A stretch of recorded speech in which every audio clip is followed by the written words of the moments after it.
سجدہ سوائے اللہ کے کسی کو جائز، اگر کوئی عبادت کی نیت سے کرتا ہے تو سجدہ کفر ہے، اور اگر تعظیم کی نیت سے کرتا ہے تو حرام ہے۔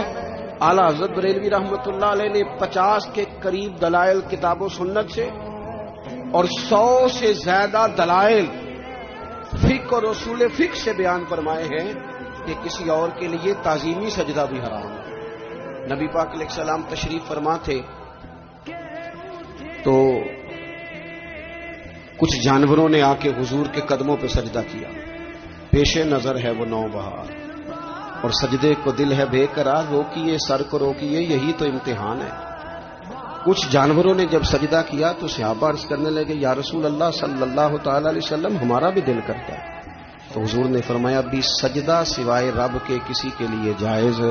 نہیں ہے، ہاں اگر جائز ہوتا تو میں خاتون سے کہتا کہ اپنے شوہر کو سجدہ کرے۔ نبی پاک علیہ الصلوۃ والسلام نے حد بندی کر دی